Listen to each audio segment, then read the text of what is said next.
Assalamu alaikum. Hello and welcome to our channel Lekhapora Online. This is Mahmoud Karim, your host for the grammar classes, and today we will learn about the 14th part of sentence connector. Step by step, by learning about grammatic rules, we are getting at the peak of this session, right? So there is a single class left on for tomorrow. So after that class we will not learn about any kind of grammatical sessions again. We will learn how to crack any kind of question in the exam hall and how to answer it very well. So our classes will be much more important for you, because all of the previous classes that we are getting on, all the classes we learn about rules and we learn about answering any question. In the near future classes we will learn how to write in the exam hall very well. So our classes will be much more important in the near future. So if you didn't subscribe to my channel yet, please subscribe to my channel and share my classes to all the students around you. And today's class will be all about informations and all about the explanations and reasons and motives. Whenever we are asked for any kind of explanation, and whenever we are asked for explaining something or explaining some task, we might have to say or express our motive or our feelings, right? And we might have to say the main reason or the main topics of working about our working and about our tasking. So we will learn how to say or how to express the feeling and that motive of any kind of tasking, and also we will learn that how to, whenever we are unsure or uncertain about any kind of places and any kind of time, so how can we express, how can we talk about those time and those places knowing nothing about that. So we will learn what kind of words should we pick to express those things. We will also learn about that. We will learn how to use these kind of words like in any way, due to, since, by all means, anyhow, because of, because, whenever, on account of, owing to, whether or, as, whenever, words like that. So we will today's class will be much more important for you. I hope that you all will watch my class from start to finish. But before I begin, I always welcome the newcomers, right? So those who are new to my channel and join my classes today, thank you very much for joining my class, and thank you very much for coming to our channel. I believe that you will have a great time while learning with us, because we are making educational videos according to your syllabuses and textbooks, so that you can learn something and at the same time you can also complete your syllabus and be prepared for your further exams. We are not just talking about the classes or the topics or just only on your textbook. We are talking about the overall fact of any kind of grammatical sessions, so that you can be prepared for your exam, and also you can use that skills and knowledge on your spoken classes and spoken sessions also. So our classes is as much as important for you and all the students around you, because we are not just making classes for class 9 and 10. We are making classes from class 6 to class 10, every subject and every topic. So please do subscribe to our channel and share my classes to all the students around you, so that they can get to know about me and they can get to learn about new things every day. And those who are already our subscribers and watching our videos regularly, thank you very much for watching our videos. Thank you very much for practicing at home. I'm pretty much sure that you all have become a great expert in your grammatical sessions. But still, if you face any dilemma on any kind of session of English grammar, you can tell me. Feel free to let me know, so that I can solve properly all of your problems.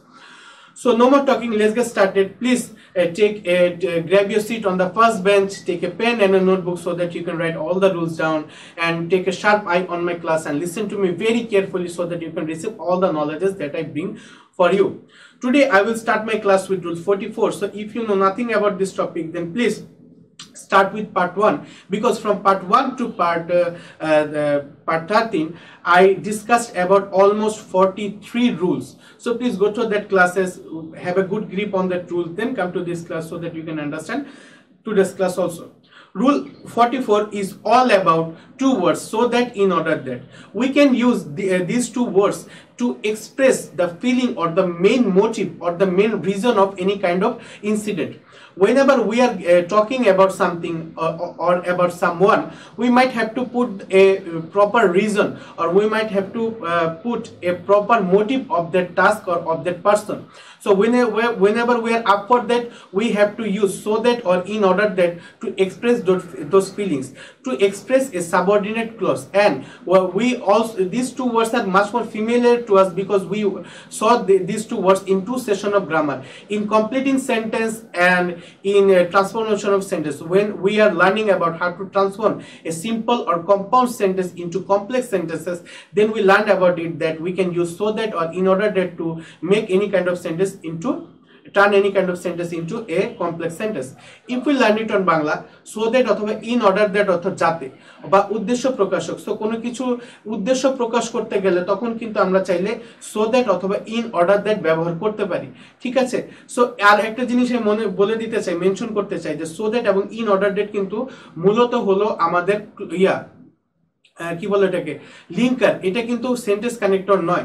So যারা sentence connector এবং লিঙ্কারসের তফাৎটা না বুঝে থাকো তারা আমার প্রথম ক্লাসটি দেখতে পারো, ওই ক্লাসে আমি লিঙ্কার এবং সেন্টেন্স কানেক্টরসের তফাৎটা খুব ভালোভাবে বুঝিয়ে দিয়েছি।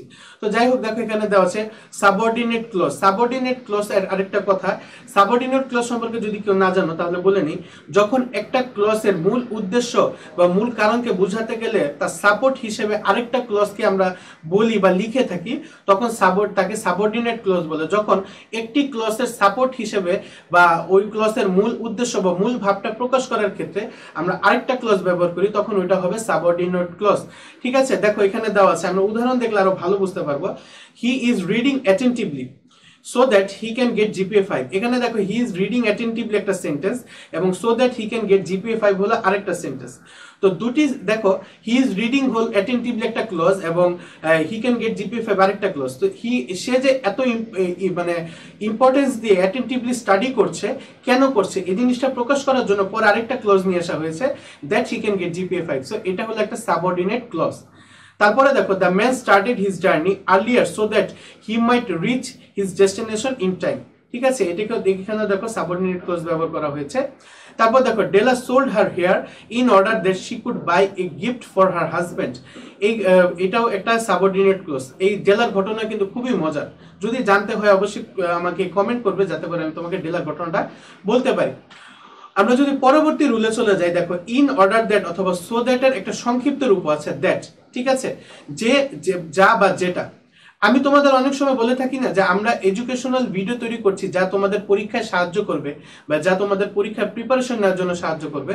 তো এই যে এই যা কথাটি হলো দ্যাট। আমি যদি ইংরেজিতে বলি, we are making educational videos that will help you for your exams preparation. So দেখো এই যে দ্যাট কথাটি, এটাই বাংলা হলো যা। তো আমরা যখনই কোনো কথার বলতে যা, যে বা যেটা বলবো, সেক্ষেত্রে আমরা কিন্তু দ্যাট ব্যবহার করতে পারি। দ্যাট কিন্তু মূলত একটা লিঙ্কার হিসেবে কাজ করে, এটা কখনো সিম্পল সেন্টেন্স কানেক্টর হিসেবে কাজ করে না। সো দেখো এখানে দেওয়া আছে, we know that he is a freedom fighter, আমরা জানি যে সে একজন মুক্তিযোদ্ধা। তারপরে দেখো, the man is dishonest is known to all, অর্থাৎ মানুষ যে বেশিরভাগ অসৎ থাকে এটা সকলে জানে। We know that he is a godfather.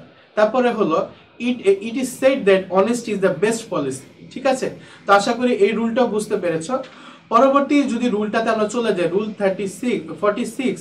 দেখো রুল 46 এ এমন একটা শব্দ দেওয়া আছে, এটা সিঙ্গেল হিসাবে ব্যবহার করা যায়, আবার সাথে আরেকটা সাবঅর্ডিনেট ওয়ার্ডও ব্যবহার করা যায়। যেমন দেখো দেওয়া আছে ওয়েদার অথবা ওয়েদার অর। ওয়েদার অরের কিন্তু আমরা আরেকটা সিনোনিমও কয়েকটি ক্লাস আগে শিখেছিলাম, মনে আছে?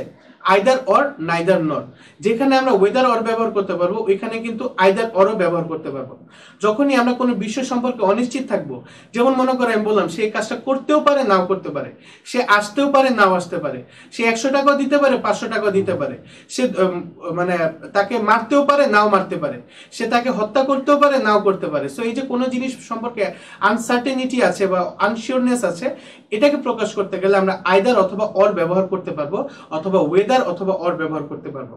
যদি আমরা উদাহরণগুলো দেখি, I do not know whether she will come or not, আমরা জানি না যে সে আসবে কি আসবে না। তারপরে the man asked me weather I had completed the work or not, এখানে ওয়েদার শুধু একবার ব্যবহার করলেও হয়ে যায়, খুব সুন্দর লাগে। তারপরে দেখো, I do not know whether he is honest or dishonest, আমি জানি না সে আসলে সৎ না অসৎ। ঠিক আছে। সো এভাবে কিন্তু চাইলে আমরা সেন্টেন্সগুলোকে কমপ্লিট করতে পারবো। আশা করি এই রুলটাও বুঝতে পেরেছো।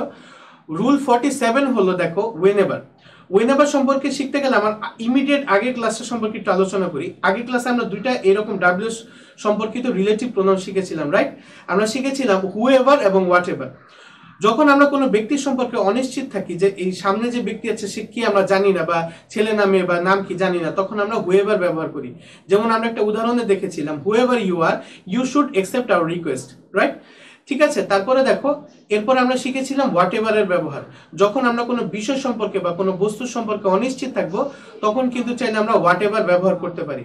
অথবা কোনো কিছুকে অবহেলা করার ক্ষেত্রে বা নিগলেক্ট করার ক্ষেত্রে সেক্ষেত্রে কিন্তু আমরা হোয়াট এভার ব্যবহার করতে পারি। যেমন আমরা শিখেছিলাম যে whatever you want it should be legal, তুমি যাই চাও এটা লিগেল হতে হবে, আইনি হতে হবে। দেখো কি চাই আমরা জানি না, এজন্য এখানে বলে দিয়েছি হোয়াট এভার ইউ ওয়ান্ট।